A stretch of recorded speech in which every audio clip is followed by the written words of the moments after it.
Is the technology industry silencing people that descend from the company line and toeing the company line? That's what we're going to talk about today in our weekly live discussion to talk about all things related to digital transformation. I'm going to introduce our guest here in just a moment, a repeat guest who's been on here discussions with me many times in the past. And I'm excited to have this conversation in particular because it is such a fun and important topic that we want to talk about here today. My name is 𝗦𝗜𝗟𝗡𝗡𝗖𝗘 of the CEO of Third Stage Consulting. We're an independent tech agnostic consulting firm that helps clients with their digital strategies, their implementations, and their project recoveries. And this is a weekly discussion we do every week as part of our Transformation Ground Control podcast. So this is the live production that you're part of here today. By being part of this live audience, thank you for joining on LinkedIn, TikTok, Facebook, X, YouTube, wherever you're joining from today. Thank you for being here. And we are going to take audience questions here today. So would love to hear any questions or comments you have, especially on this topic, because I think it is a controversial topic. It's important. I think it's important we have this discussion because it's the dark underbelly of the tech industry. And joining me to have this conversation is Emma Roloff of Roloff Consulting. So Emma, thank you for being here today. Thanks for having me. When you said the deep, dark underbelly, I immediately went to that ice skating scandal from back in the day where the girl was walking, which Tanya Harding and Tanya Harding and yeah, hopefully we don't ever reach that point right now. We're just talking about videos getting taken down, but immediately my brain went to the 90s correlation there. Yeah. Or I always think about the conspiracy theorists, when I'm talking about this topic, especially in the 2020s, there's, all the debate about conspiracy theories and fake news and stuff like that. That's where my mind goes to is thinking about that. But before I get into all the dark underbelly stuff that I want to ask you, first of all, I have to maybe just have you back up for a second and introduce yourself for those that don't know you. And that's helpful. I dove right into where the association went in my brain. Hi, everybody. My name is Emma Roloff. I'm the co-founder of Roloff Consulting, and we help companies really hone in on how to use their digital presence to get out into the marketplace and educate people as a way of driving business. And a lot of times that is tied to how you see your vision internally, how you're communicating that with your team, how you're leading inside the organization so that it allows you to then go out and lead externally in the marketplace. And I talk a lot about that concept of digital leadership and what that looks like both inside a company and outside. And then for the context of this conversation, my experience has come from 10 years plus now I'm getting older, over a decade in the enterprise technology space. And similar to Eric, I create a lot of content about transformations and this concept of digital leadership on TikTok and Instagram and YouTube and LinkedIn. And so today we're going to talk a little bit more about that content creation journey and maybe how we push some boundaries there. Yeah. And that's how you and I met, actually, is by engaging with each other's content. I think it was on TikTok at first. Sounds right. Yeah. And so over the years, we've just gotten to know each other as collaborators in social media, but also other stuff that we've done. Yeah. And so you and I have had conversations in the past about people first, and you talk a lot about change management. That's actually what drew me to your content, was the fact that you talk about change management, the people first aspect, don't lead with technology, know your why, all this stuff. There's a lot of stuff that you and I share in common with how we view the world. But what triggered this conversation is a little bit different because it was an angry text message from me a couple of weeks ago, Eric. You can hear it. Emma was freaking out. You sent me a text message. It was kind of late at night. It wasn't during business hours. It was it was at 5 or 6 in the afternoon. Yeah. So yes.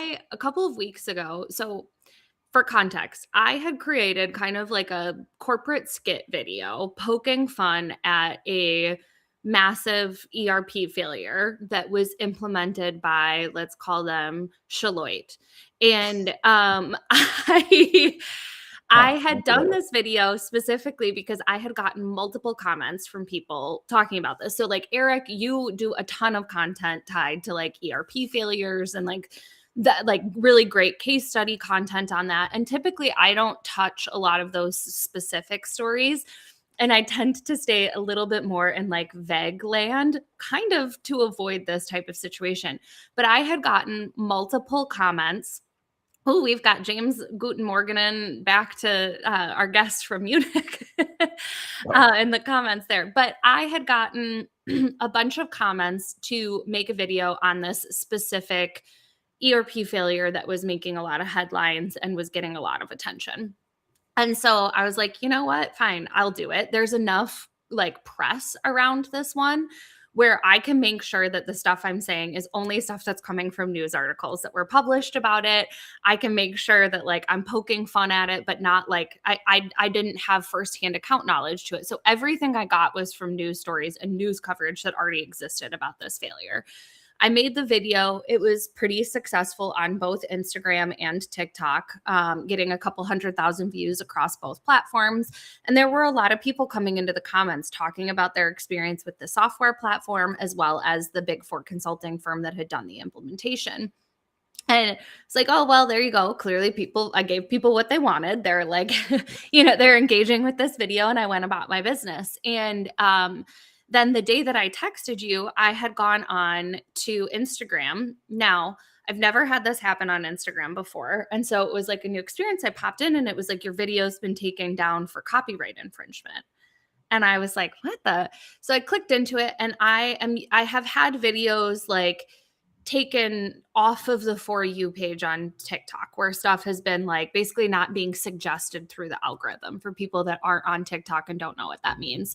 And you can go through an appeal process to basically be like, this is content that I created. Or I've had stuff like speaking clips get flagged before because they're high quality video and they think I've taken it from somewhere else.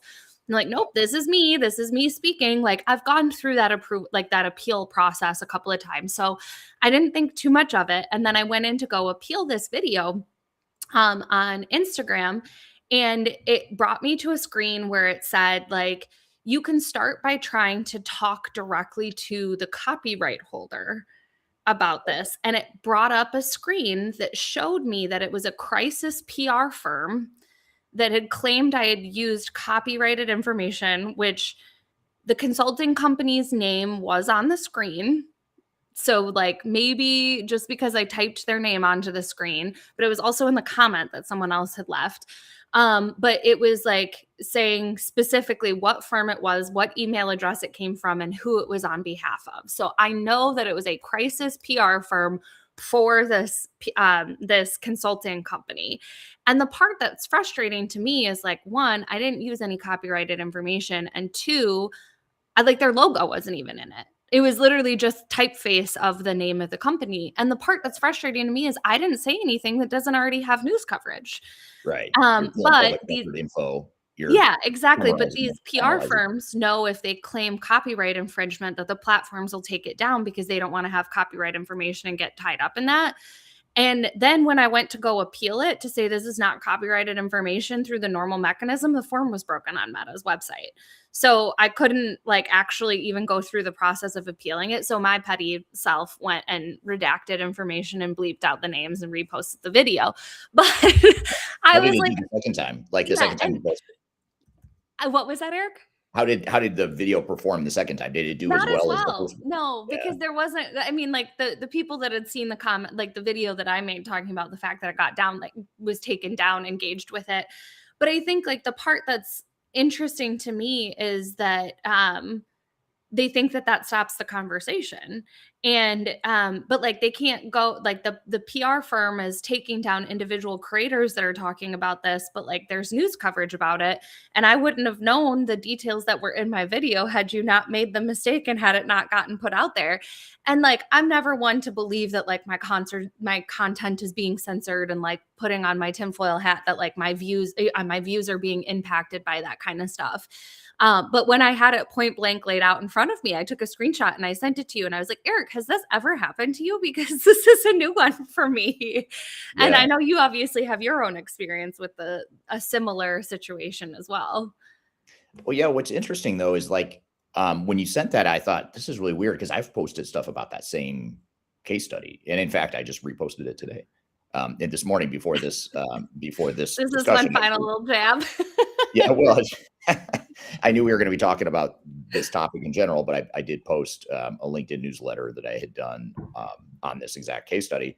But I was actually surprised to see that because I know you have a big following. But I would say if you and I were competing, I probably rip on the industry more than you do. And so the fact that you're the one that got called out, especially maybe it's because most of your content is, we were talking before we went live here about how most of your content is so positive. So maybe when you talk about something like this, it's more jarring to people. I don't know, but I'm not sure. Maybe it was because I like pretended to be a consultant from that firm that it like really gave them like, they're like, ooh, this one's really bad. Yeah. And so I guess, the reason we want to have this discussion here today is because it's interesting. And B, I think that it's important to talk about, and I'd love to hear the audience's take on this, is the importance of transparency in this industry. I think that's something that it drives me absolutely insane in this industry about how we, when I say we, I don't mean you and I, we as an industry tend to stick our heads in the sand and assume the best, assume all is great, assume that technology is amazing and AI first driven strategies are always going to succeed. And, you and I are out there saying, no, hold on. It's not the technology. It's the people, it's the process, it's the strategy, it's the alignment, all that other stuff. But I'd love to hear from the audience, like, how important is transparency? Is this okay? Like if you're especially if you're a consultant or a vendor or a sales rep for a vendor, I'd love to hear these people's thoughts in more than anyone, because I know you've been on that side of the table, Emma, selling software. And I know you and I have had similar moral dilemmas. Both, I came from the big four consulting side of things. You came from the sales side of things. We both had that experience with, call it the dark side. Don't sue me, big four consulting firms, for saying that was dark side. I hope the attorneys aren't listening right now. But I think that I would love to hear from the audience, though. How important is transparency? Or is this okay? Is it okay to get censored, to get canceled, to get silenced, whatever the case may be? And that's really why we want to have this conversation. What are your thoughts on this? Like, what do you think? Is this a symptom of something bigger than this one post that you put out there? Or what are your thoughts? I think there is a general sentiment that technology is a magic solution. And everyone always talks about, like, whether it's the easy button. A friend, Andreas Welsh, who does a lot of AI content, and he has like an easy button on the side that he uses to like joke about the same concept. And I think that this ultimately comes back to, like, if people are honest about these experiences, it makes there be friction in the belief that magic exists in the capacity of how we sell technology. And so that like narrative of, you have to pay attention to the hard, sticky people side of this, and you need to be intentional with the way that you implement tools, doesn't go along with the narrative of, hire us, we'll take care of it all, don't worry about it.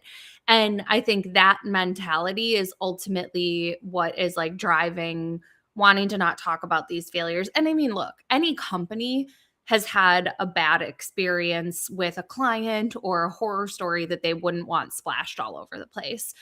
But I think that the biggest like piece here, when we look specifically at the big four consulting firms or these technology implementations, and Eric, you and I were talking about this before we went live, this isn't the minority experience. And that's the problem, is that it's a shared experience with literally millions of people around the world that for some reason can't be talked about, or is like heavily not talked about in the rooms where maybe it matters most for those conversations to be happening. And I think that's the problem.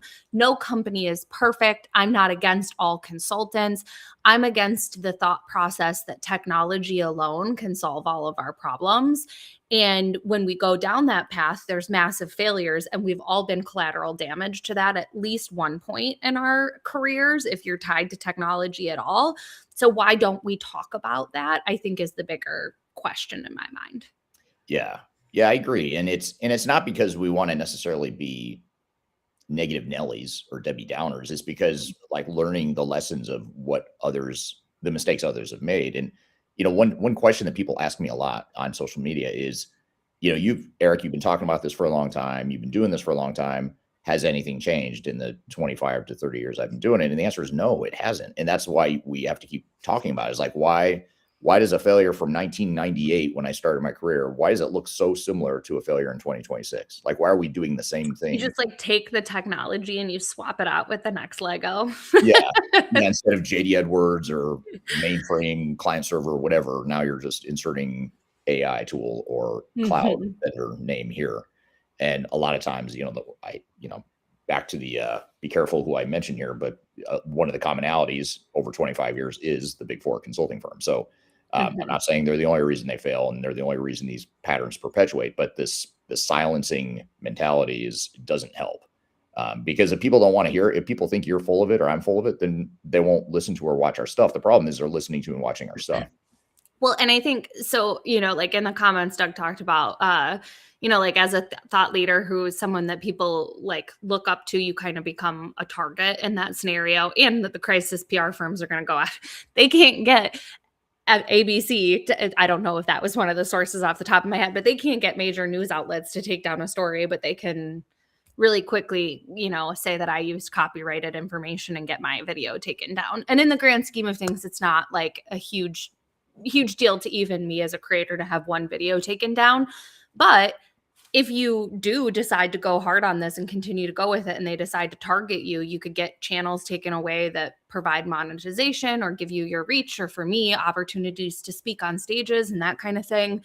But I think the other part of this is that, like, when you do talk about it, you give other space, or give other people, especially on social media, space to share their experiences. And I think that's probably the more scary part than anything. Like, if a news outlet does a story, yeah, maybe people will share it. Maybe someone will grab it and post it on their LinkedIn feed and say, oh my gosh, have you seen this?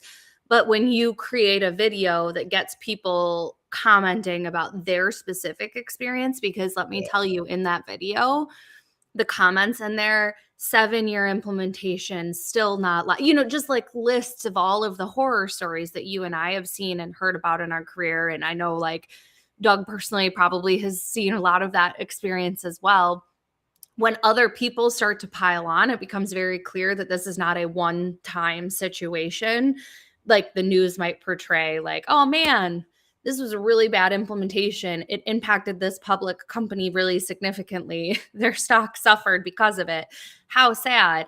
But then when you're on social media and then all of a sudden it's all these other people coming in and being like, yeah, and you haven't even heard what happened at our company. Right. Then it becomes very clear how pervasive the issue is, as opposed to it being this one-off situation where there was an article written about it.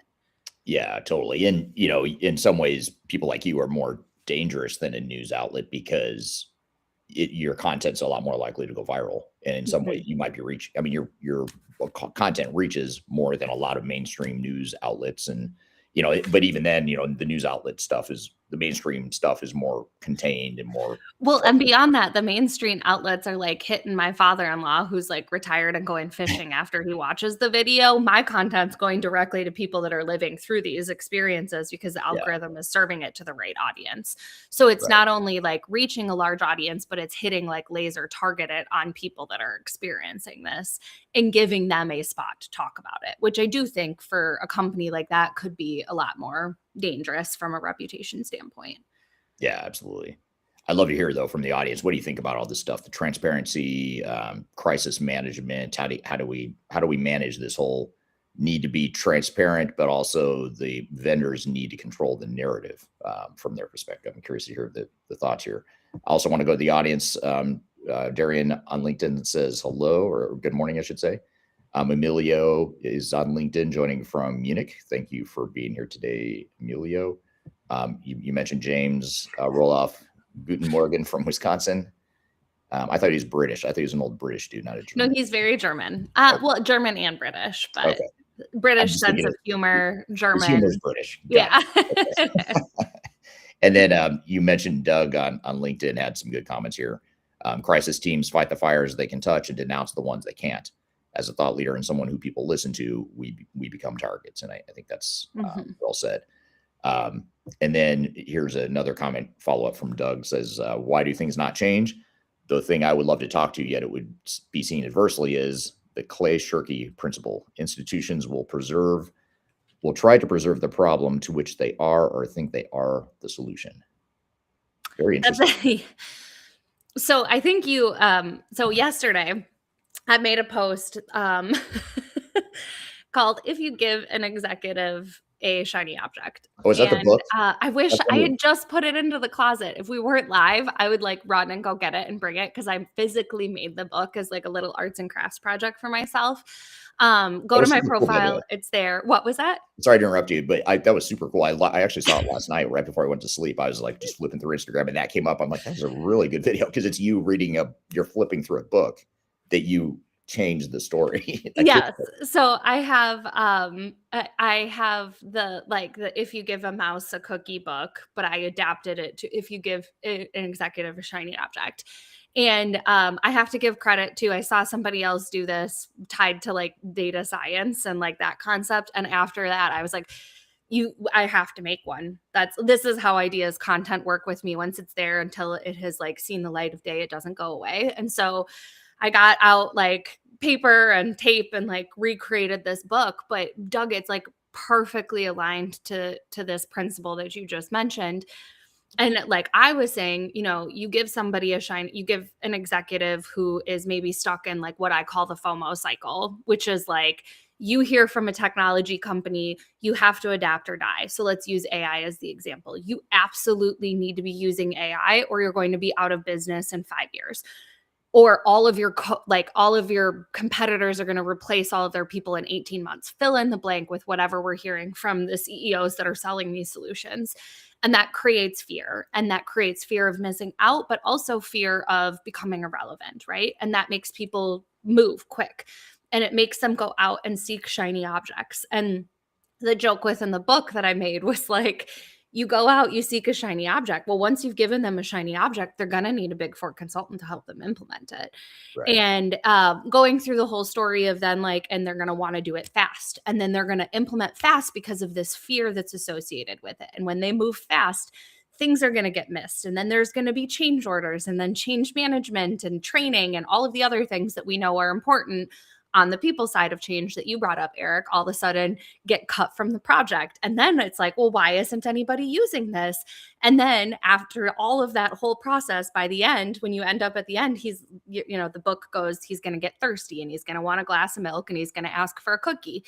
But it's like, so they don't get the return that they're looking for. They're confused. It didn't give them the magic solution that they were expecting when they got so fearful at the beginning. So they're going to go out and they're going to start searching for another recommendation or something else to bring in to solve the problem. And they're going to go to the Big Four consulting companies and they're going to say, here's another shiny object. Go ahead and implement it. This one is going to solve all of your problems. Yeah. And like when you look at some of these relationships, like going back to the original video that I brought up, the company with this massive ERP failure had a 25-year relationship with the consulting company that did this. Mm-hmm. They've been doing it for 25 years. Yeah.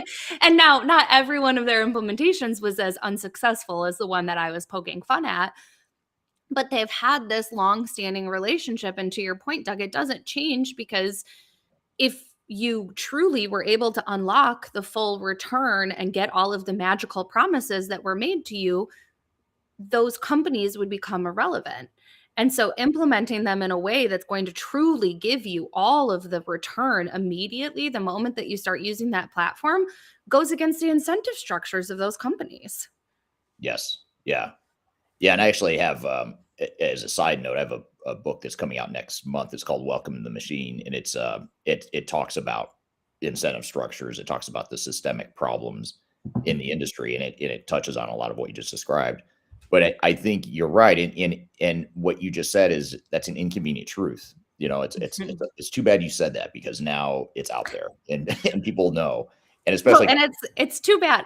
And the irony of all of this is Walker Reynolds. I was at his conference a couple of months ago, probably like a week before this video got taken down. When I took the stage there, I was like, I've come to terms with the fact that like Big Four consulting companies, and I named off a handful of software companies, are probably never going to hire me. Right.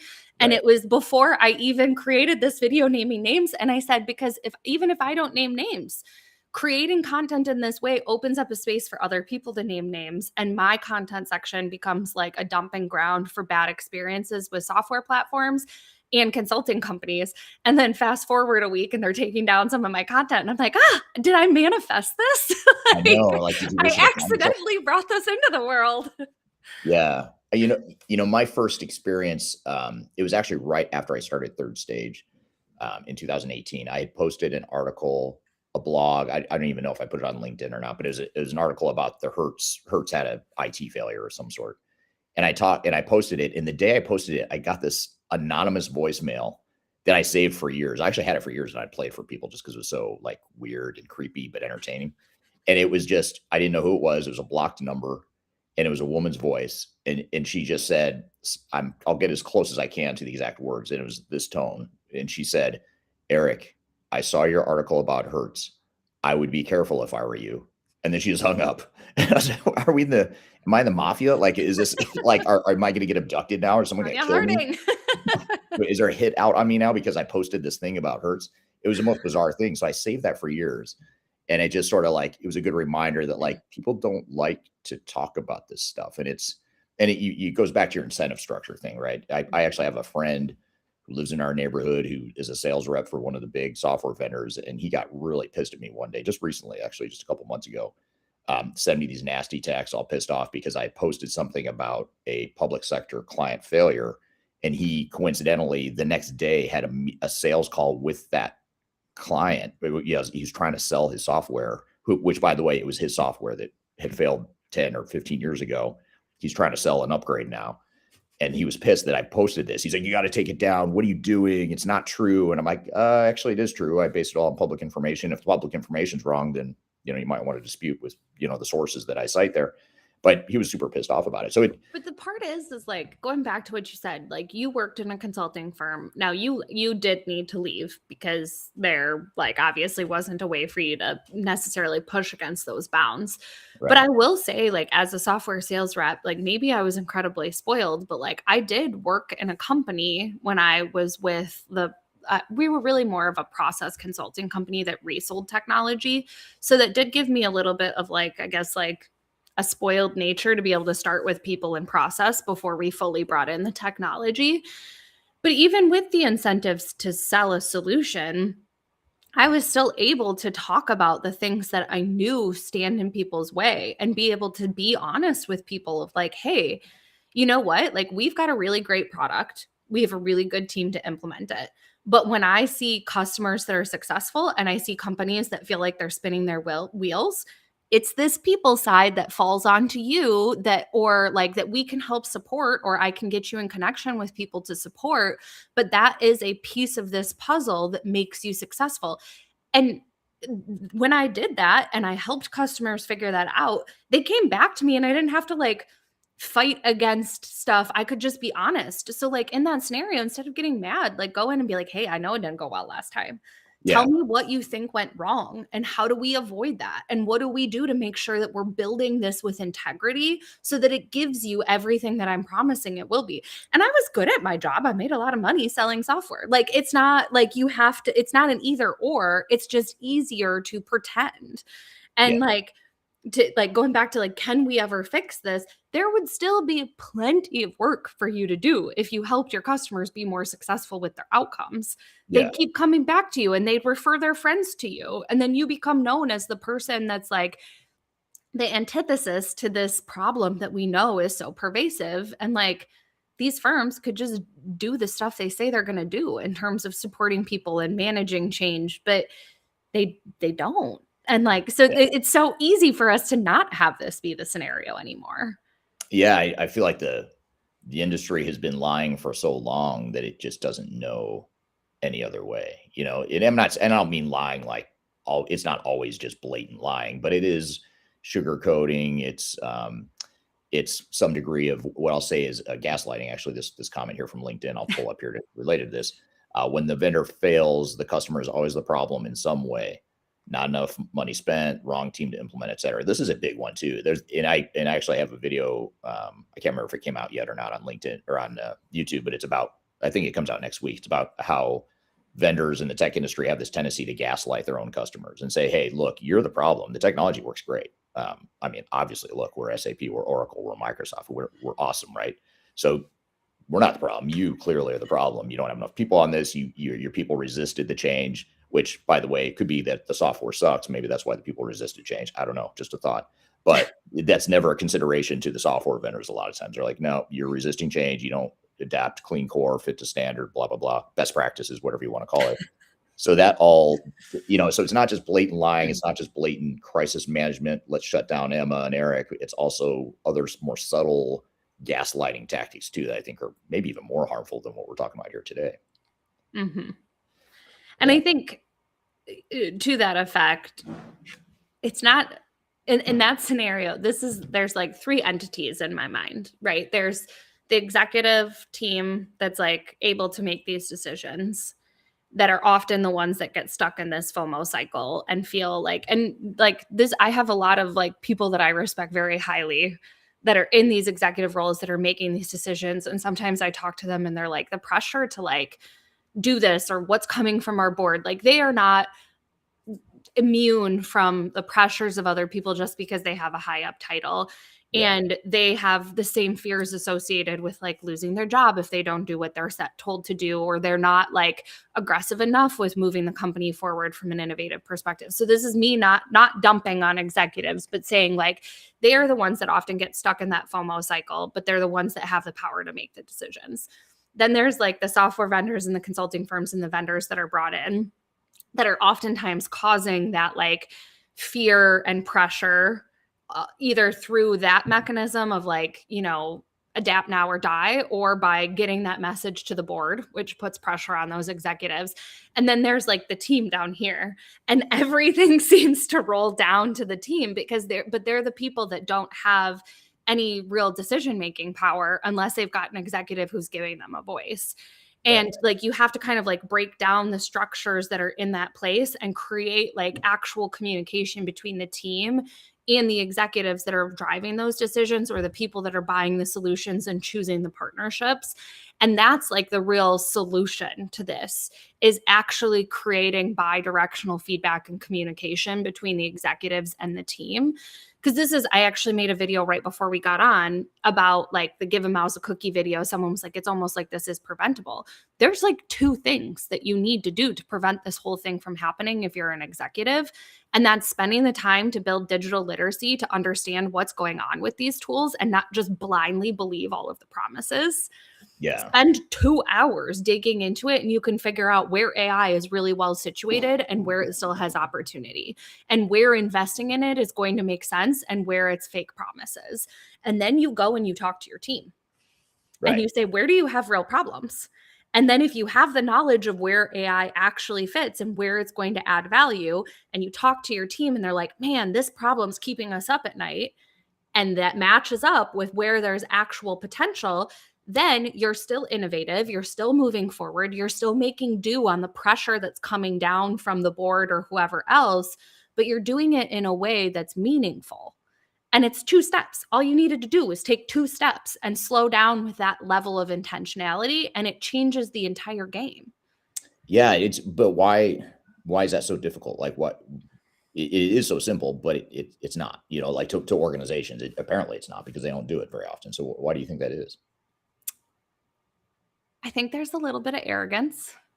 Yeah. In a lot of scenarios where, and I've had these conversations, now these are not necessarily the executives that I think super highly of, but I've had conversations with people where I'm like, this is simple. Talk to your team.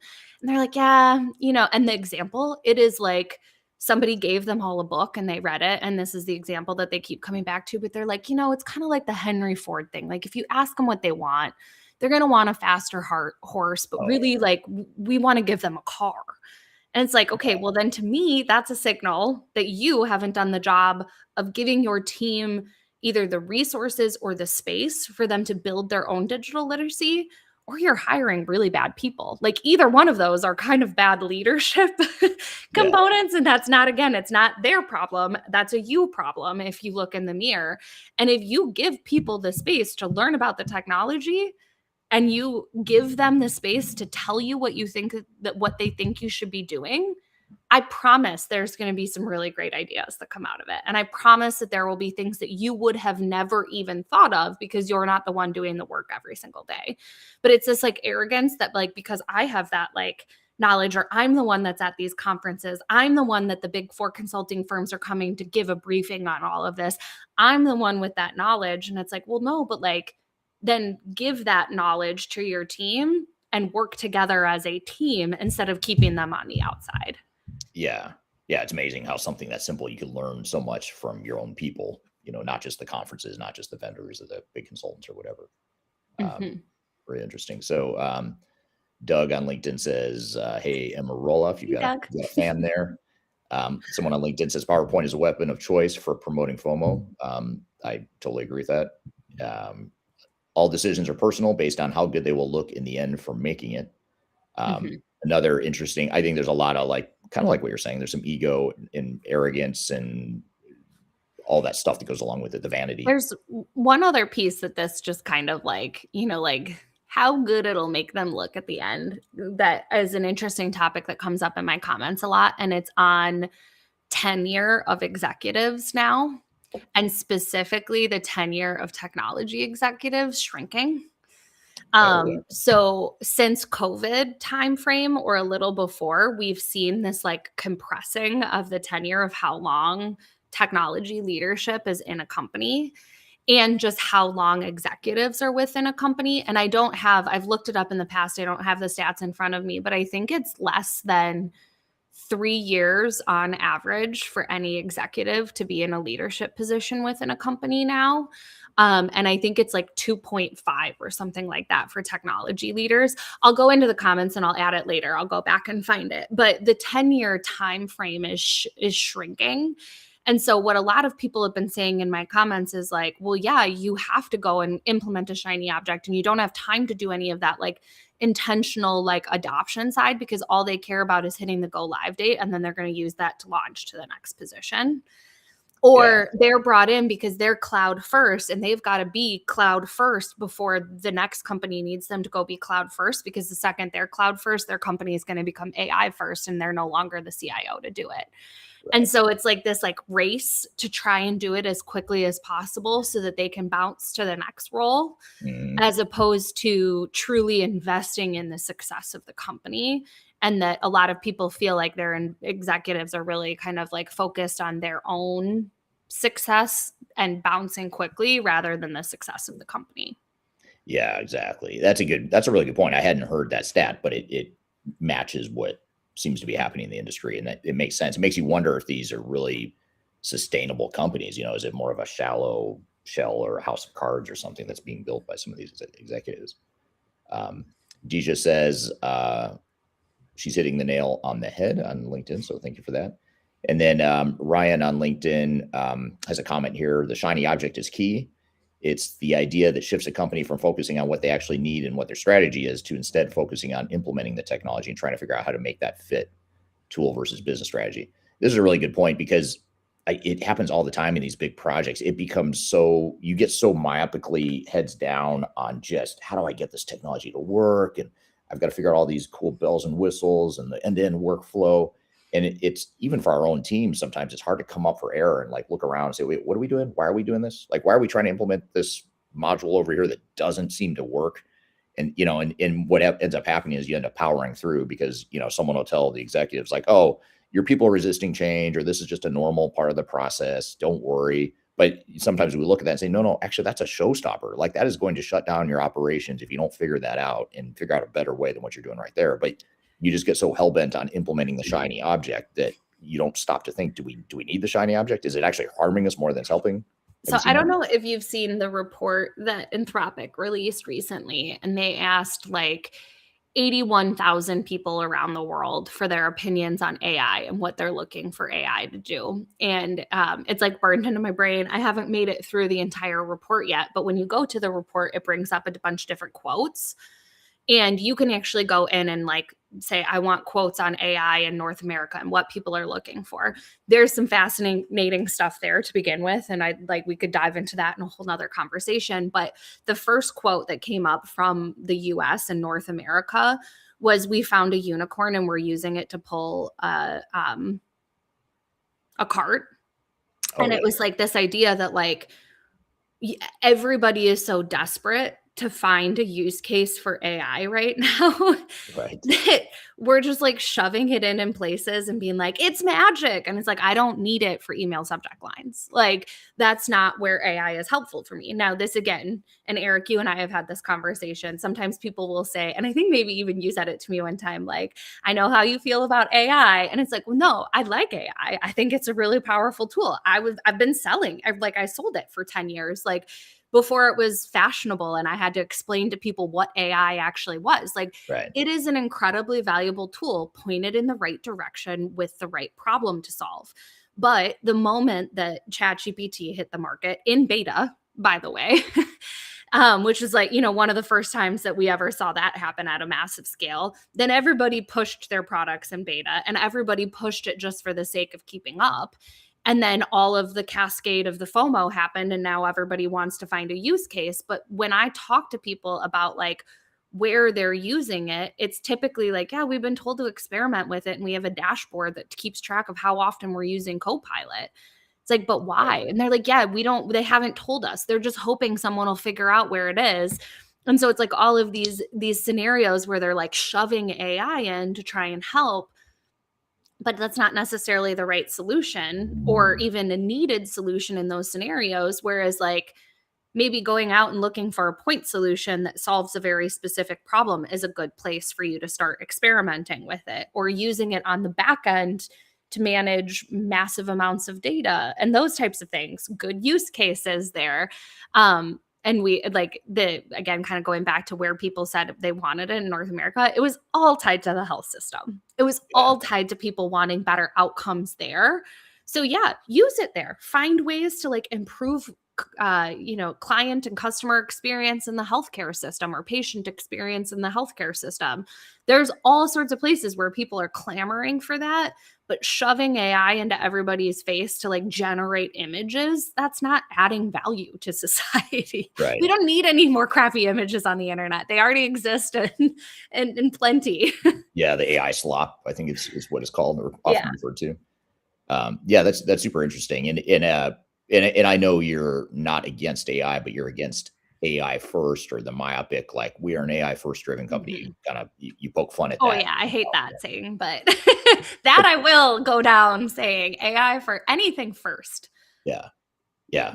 Besides people, I really can't get behind, but you have to follow the money. Why is that? Why are they saying AI first? It's because the investors are rewarding companies that are claiming to be AI first, or claiming to use AI because they think that's going to make them more scalable, more profitable long-term. So now executives are getting comped to become AI first. So therefore they're going to drive the organizations to be AI first, even if they don't fully understand or can't articulate what that means. And so I think that's what we have to look at too, or they're pushing use cases to be AI first, and they're pissing off their customers. Yeah. Like the amount of videos I've seen of people interacting with voice agents that are AI, and, being like, at first you wouldn't realize this is AI until you ask like cascading questions. And then all of a sudden, going back to this gaslighting idea, then all of a sudden it start like these AI agents will like kind of try to gaslight people into believing that they're humans. And, then there's people out there like videotaping them interacting with it, trying to trick it. And then there's like a whole PR crisis because instead of looking for a spot where it adds value, they shoved it in a spot where their customers don't want it. And that's what happens when you put technology above people and customers and employees. If you listen to your customers, they don't want to talk to an AI agent for 90% of what, like, if they're picking up the phone, it's because they didn't want to interact with your bot online. Don't give them a bot on the phone. It's going to piss them off. Yeah, we're still paying the price for the big IVR movement of like 25 years ago, where like the automated voice response thing. I mean, that was such a disaster when it was rolled out in the late 90s, and it's still a disaster today in many ways. But yet here we are, we're still dealing with that same crap where technology is in some ways making things worse. Yeah. And speaking of people and impacts of technology on people, I'm going to get to some more audience questions because a ton of them are coming in. But I want to share this one thing with you, and this is something I've told you about, Emma, and I haven't shared it with you yet. I have a redacted version against my attorney's advice. I'm going to show this letter. It's redacted, right? It's redacted. So hopefully that calms them down a little bit. No, you're going to get another phone call from the lawyer, Yes, Eric. exactly. Be careful. what exactly are you doing here? But I do want to share it because it's worth unpacking this, because I just want, you and I can share our case studies, our horror stories, examples, but seeing it in writing is somehow, to me, more jarring. And so this is a letter I got based on this. I'll give some context here. This all started with a CBS News segment out of Chicago, where someone contacted me from CBS News and said, can we interview you about this big, massive government-related ERP failure? And I said, yes, absolutely. So I was on the news, and it was a big segment, in a big market, basically calling out one of the local government agencies for their failure, and it involved a certain well-known technology vendor. So I followed that up with a YouTube video where I talk about the angle of the video wasn't just, hey, look at this project that failed. It was, look at this project that failed and look how it affected people. Like, look how it affected normal, everyday citizens. And so instead of, asking to clarify what I meant, or maybe, a lot of times vendors will send me an email saying, hey, I saw you did this video about us, but I just want to share with you some new things we're doing to improve, sort of like what you said you would do in sales. You would sort of, rather than just ignoring it or deny it, you would actually say, well, here's what we're doing differently going forward. And that, to me, that's fair. I think that's a good conversation to have. But instead, what this firm did is they stuck their attorneys on me. And let me see if I can get to the document here. So this is where they sent me a letter here basically asking me to take the video down. And what's really interesting is you read through this, and as you read through this, you start to think, first of all, I want to point out this thing right here. They talk about that I misrepresent basic facts in a 6-minute video. I'm sure you'd want to correct as, quote unquote, the most recognized and respected independent ERP systems expert in the world, given blah, blah, blah. So basically, like, not gaslighting, but they're sort of saying, you think you're so smart, but you're not. That's the way I read that. And then here it says, your mistakes include, but are not limited to. And then they go on to, they nitpick the way I said things. And I was intentionally vague in the video. I wasn't very clear about it involved this case of so-and-so versus so-and-so filed in this district court in this date. I didn't go to that level of detail. I said there is litigation pending about whatever. And I was talking about the general aspect. And my whole point was this, that there were people that were affected and were paid. The vendor had to pay these citizens for damages caused by the technology. And they go into this, and you read this and you think, wow, it sounds like you did have your facts wrong. But our attorney went through it and responded line by line and said, no, actually, he was right. And by the way, what you're saying in this letter is not what I said in the video. So they took my words and actually changed some of my words in this letter and changed what I said. And that's like, half of this here is not what I said, but yet they said I said it, and therefore I was wrong. Really strange and bizarre. So I'm not going to read the whole thing to you, but this is the fun part right here. For these reasons, we demand you immediately take down your video. By the way, I got this letter right in that week between Christmas and New Year's. And so I'm like, okay, I'm not going to worry. First of all, I'm not even going to think about this. I'm not going to put any brain space into this over the holidays. Second of all, I'm just not going to take the video down. I never did. It's still up. So they give me like 3 days to take the video down. And then they look at this last little dig at the end. Going forward, we expect that you will work to at least present these objectives facts correctly. Your clients are not well served otherwise. So just a really snarky message here from their internal chief administration officer and their chief legal officer. And look, here's the key right here. VP of corporate communications. I imagine that's where the letter originated. I'm sure this VP of corporate communications went to their legal counsel and said, is there any way we can get this guy to shut the hell up? But you said it was all started from CBS, like reaching out to you. They didn't send this to CBS. And that, I think, goes back to the conversation of social media being a little bit of a scary place for brands, because they're not going to go to the news outlet and say that stuff the same way that they did to you. And clearly they didn't have like actual grounds to get the video taken down because it's March and it's still there. Yeah. So they were just hoping that would spook you. Right. Yeah. It is intimidating, right? To get even your thing that you showed me, it's like, taken down for copyright. Yeah. It's just like, oh my gosh, I broke the law. Am I going to get sued? You start to worry about all these things. And I guess it's happened enough to me now that I don't get too worried about it. And whatever, if someone wants to sue me, they will, and I'll defend myself. I like the comment, perhaps they used AI to produce the letter. Oh, that's that's pretty funny. Yeah. And so what's funny is they never responded back to our attorney. Our attorney sent a letter a couple weeks later. never responded. So I don't know if that goes away or not. But what's great about it is when I got the letter, I was actually a little bit excited because I thought this is going to make for great content. I've got this letter and I actually went to my attorney and said, okay, while you're drafting this response, I'm going to go ahead and use this in social media. And they're like, no, please don't. And so well, and that's like, I thought about what it means to have them have gone through that process. And like, I did post about it and I did redact the name. I didn't want people like going after the firm, whatever. That woman who did it was doing her job. But I did like make a post about it. And a lot of people were commenting like, well, like you've reached a point where you're getting to them. Like the conversation's making enough noise that they want you to take it down. So like, don't stop, keep going was like the message that I overwhelmingly got in the comments, and a handful of people that like sent me DMs afterwards seeing it. And I think that is evidence to the topic that we kind of started with. I was like, is the transparency needed? Yes.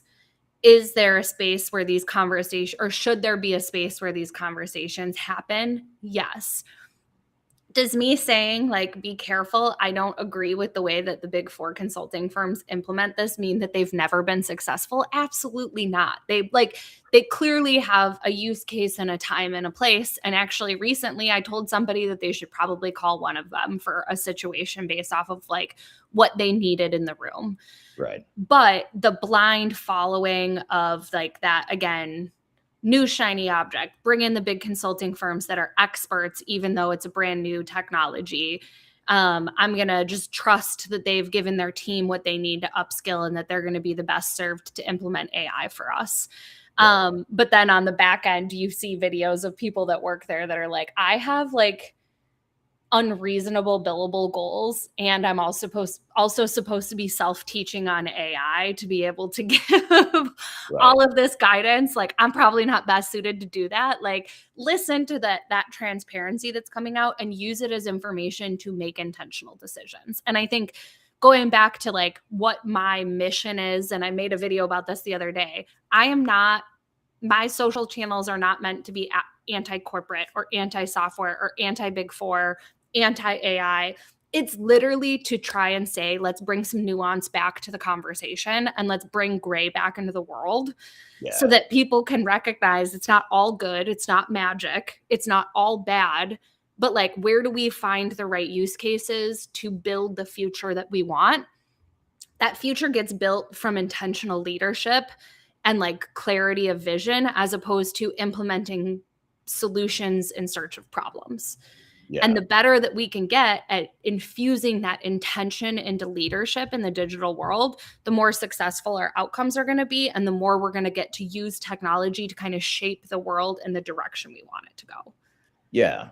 And it's okay to ask why, I think there's a perception that by asking why, and I'm not only talking about why, like you talk about a lot, the why of digital transformation, that's super important, obviously, but even going down another layer to like, why would we implement that module? Why would we use a big four consulting firm? Why would we use AI? Like, and a lot of times people would view that like, what do you mean why? Why are you questioning it? AI is the future. Or, I for a long time got so much heat in this industry for questioning cloud. Like, why are people moving to the cloud? I still question it. Like, why are we doing this? Oh, it's because the vendors make so much money off it, and the big four consulting firms, and so there's a lot of money chasing the cloud. That's why. That's not a good reason for you, the organization, to be implementing. It may make sense for you, but you should absolutely ask why. You still may land in the same spot. That's okay. But if you by asking why, you have to be critical. We all have to be critical thinkers, but we've lost that ability. Well, and I think it's so important too to recognize that when you ask why, it helps you remove yourself from the pendulum shift about the market, right? Like, everybody's on the cloud.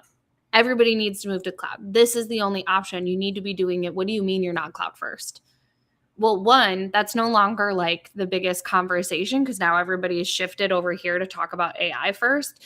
But then in this shift of moving towards AI first, all of a sudden we're seeing like pretty massive outages from the main cloud computing companies that are out there, partially because they're trying to over leverage AI. And so Right. like, had you been thoughtful about your approach and made sure that like mission critical applications that are going to give you massive amounts of downtime aren't necessarily hosted in those environments, but maybe you have your own like infrastructure for that, and then you cloud host other things. Like, just because you're not cloud first doesn't mean you can't take advantage of the technology that's available to you. It means that you're taking yourself out of that pendulum swing and thinking about what makes sense for your business. Yeah, absolutely. Here's a comment from Jim on LinkedIn. Says, this is really good. The missing link needs to be a leadership and behavior component. I think that's a lot of what we're talking about here is like, as leaders of internal organizations that are going through digital transformations, I think it's important to understand this lack of transparency and the need for more transparency and more gray, more nuance, all the stuff you're talking about, Emma.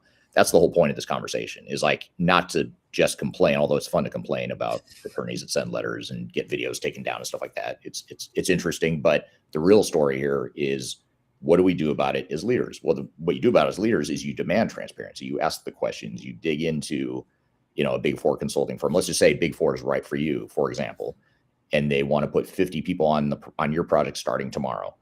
Then you may not be asking, why are we hiring this firm? But you may say, why do we have 50 people showing up tomorrow to start billing full time when we haven't even gotten our team in place?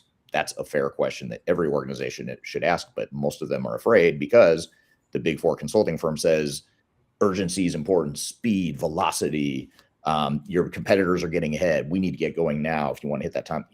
They're all pushing you to go fast, but it's okay to stop and say, wait, why though? Why are we doing this? Mm-hmm. And I think you just hit on, so I was listening to a podcast from Harvard Business Review the other day, and I'm sorry to the man, I don't have his name off the top of my head, but they had the previous previous CEO of the Project Management Institute on. And his hot take was that executive leaders aren't doing what they need to lead projects, and that's actually the problem. And that when you look at companies to this extent, like, do they have the intellectual capacity to be contrarian and ask why and push back and think through the nuance and be intentional? Or do they have 25 projects that they're managing, and one of them that's the most mission critical, they're going to pay the most and they're going to hand it off to someone that they think can take it?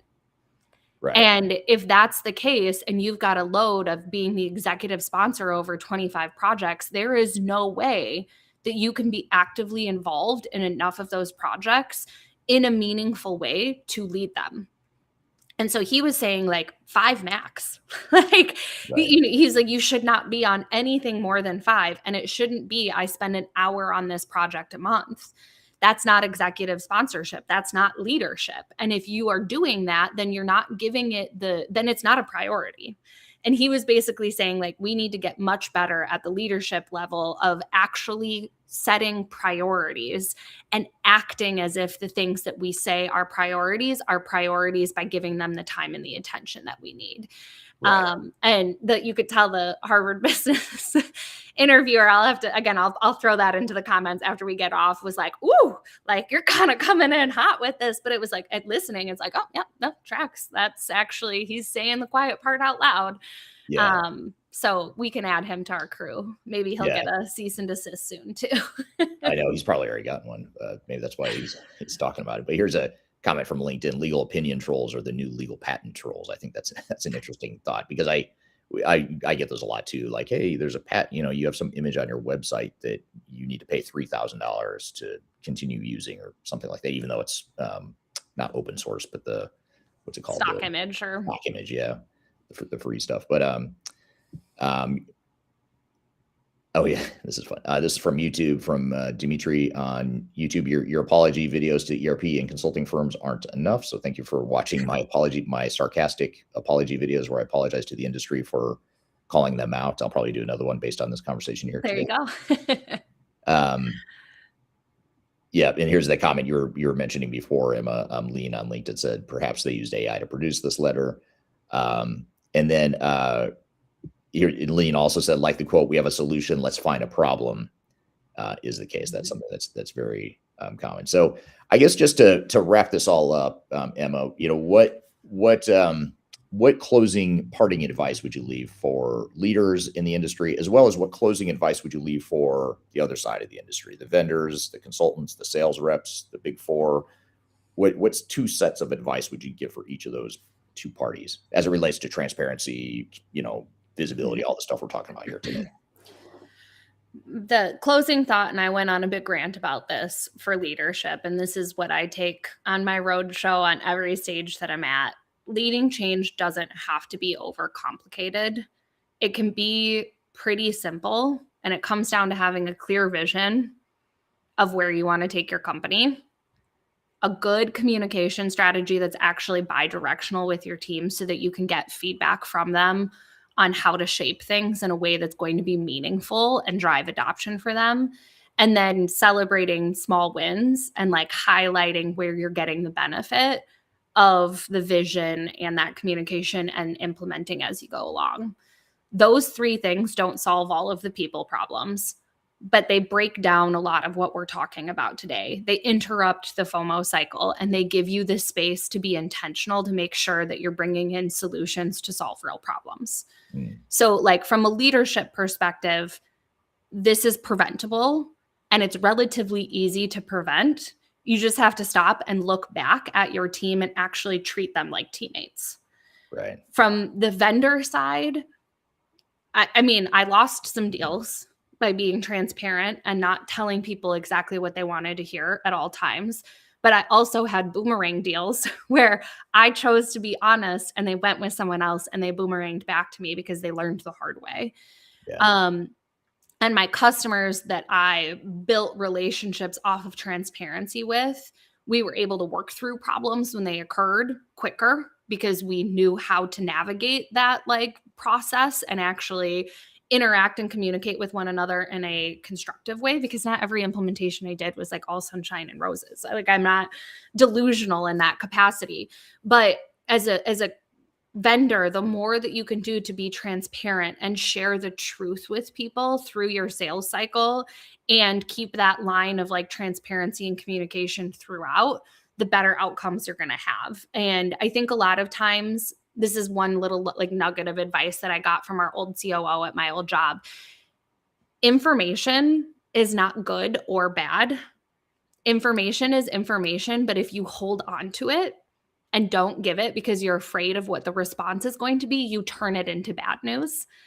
And a lot of times during implementations or during sales cycles or whatever else, we try to like hinder certain types of information because we think it's bad. If you're transparent with it, it gives you the opportunity to work through it and prepare based off of the information that you have. But if you hold stuff or you try to hide things or you keep it back, it becomes bad news or bad information down the line. So the more that you can do through that sales process and in those working relationships to be honest and upfront, the better outcomes you have and the more business you end up bringing in the long run anyhow. Yeah, and I'd also add to that. That's a great point. I hadn't thought of a lot of this from that perspective, but one thing that came to mind too is that this industry right now is, in my opinion, in my career at least, I would consider it at an all-time high in the level of distrust that there is between end customers and software vendors and consultants. And I think the more you can be honest and transparent, it's almost like a ray of light in a very dark setting. Yeah, you're the lighthouse then. Yeah, and like suddenly I trust you and I'm going to spend more money with you because you're different. I can actually trust you. You admitted that you were wrong, or you admitted that your company failed, or that your company screwed up. And most people won't do that, but the fact that you did means I can trust you. And that's such a huge valuable currency in this space right now that I'm finding like our company is benefiting from at third stage because we're independent, we're agnostic, we don't sell software, so people trust us. And that trust is like, that's what we're offering. Our service offering is not because we're super smart or because we put out cool YouTube videos or whatever. It's the fact that you can trust us.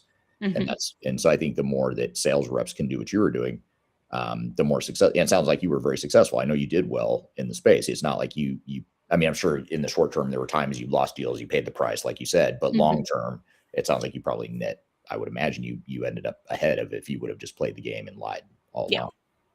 Yeah. And I could sleep better at night. Yeah, well, and you've got young kids and you're raising a family, you've got to be thinking about like, what kind of example am I setting for my family and all that stuff too. So you're at that point in life too, where I imagine that's even more important. But it's important for us all not to lose sight of that wherever we are in life or our careers or whatever. So, well, thank you for being here again. I really appreciate it. you are going to be part of our upcoming Digital Stratosphere conference again later this year. But so keep an eye out for that in September in Denver, Digital Stratosphere conference. But you're also hosting a conference, and you also have a forthcoming or a book you're writing. Tell us a little bit about those two things before we wrap up here, if you don't mind. Yeah. So actually, the week after I'm hanging out with you guys, we are putting on our second Ignite Digital Leadership Conference. And so I mentioned earlier that a lot of what we focus on is this concept of digital leadership. And that's how do you lead teams successfully internally and build authority in the market to generate revenue, and how those two ideas, along with personal growth, kind of all come together to help prepare what we're calling like really the new generation of leadership. We desperately need people that are willing to step into true leadership roles rather than kind of being these followers that fall into the FOMO cycle, that fall into these traps that we've been talking about today.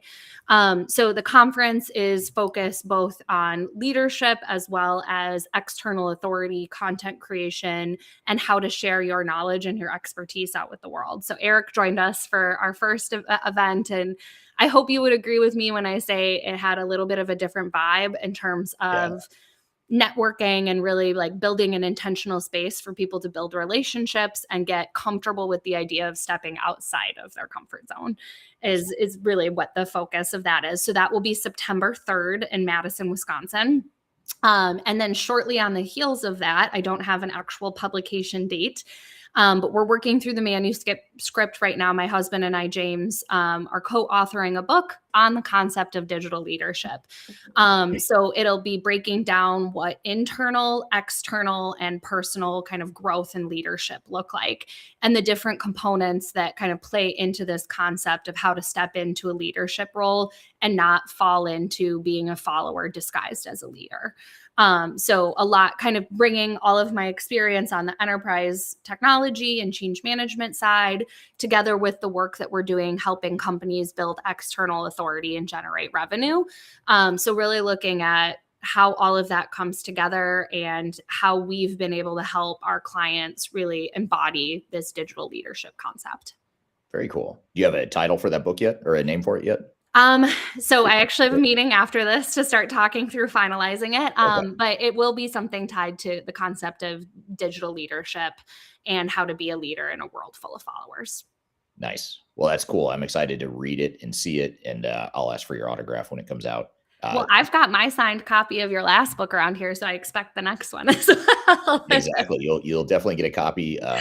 And yeah, my book will be out in April called Welcome to the Machine. It's about all the stuff we're talking about here today, the way the industry works, the way it's rigged, the way it's wired, all that stuff. And again, just in the spirit of understanding it so you can navigate it. So I'm excited for your book, though.